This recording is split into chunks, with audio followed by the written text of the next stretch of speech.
एगो तोरा से बात कहे काम भूलिए गई कहे ठाकुर साहब ये जितना भी दाम दहेज कर रकम बा सिनुदान होने से पहले मिल जाएगा चाहे नहीं तो तू जाना तेरा दूरियों से बारात वापस लौट चला कोशिश करे जा व्यवस्था कर। ठीक बा बारका मछली मंगवा दी हां ठीक बा मछली मंगवा दे बिगंडिया आई बड़का मछली कौन है रे हेते हेते नु काट के खइबो हां बिगंडी कि सौंसे खइबो सुन जल्दी जो बाजा गाजा ऑर्केस्ट्रा जितना भी होके बांध के लगे आ जल्दी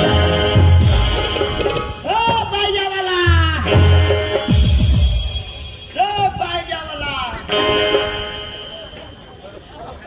सब साले बोले का निकल उड़ा होता है बाजा वाला होला तो का होला बाजा वाला होला कि बाजा वाला होला ए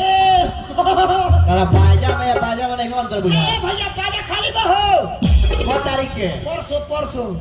परसों हां खाली बा ठाकुर साहब के लड़का के बियाह बा अच्छा चली आई हल पैसा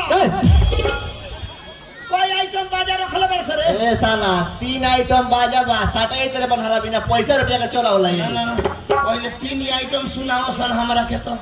सुनले ना पड़बे एक बार बिना सुनले पानी साले झगड़ा कराओ बा हमरा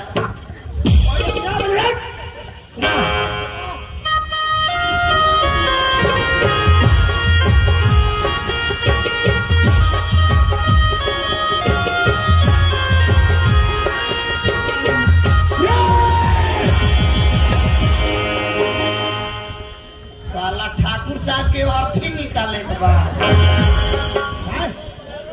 नीमन बाजा सुनावा सब तनी जोश वाला सुनावा सब साला बिना रोवाई के रोवाई आई लागे तनी हुरदुर पटपट वाला डीजे वाला सुन डीजे वाला ए, सुना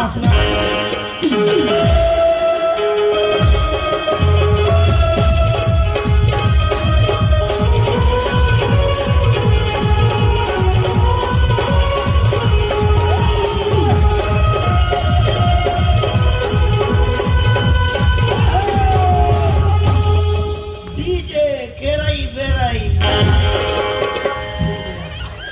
ठीक बा तोर बाजा ठीक बा बाजा बावे बाजा भजन को एकर बाजा ठीक बा केरई बेरई डीजे एक पर से चलाई हला भाई ए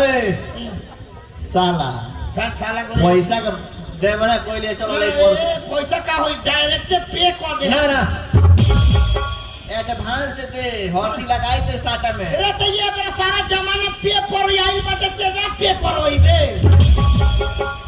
पे करवाली होय साला आ कितना पहले बड़े जान जेतना दे 20,000 रुपए से कम लेवल का हां 20 में हो जाए हो जाई नु हाँ। तो एक बेर पे करे बोल पे बार बार ना एक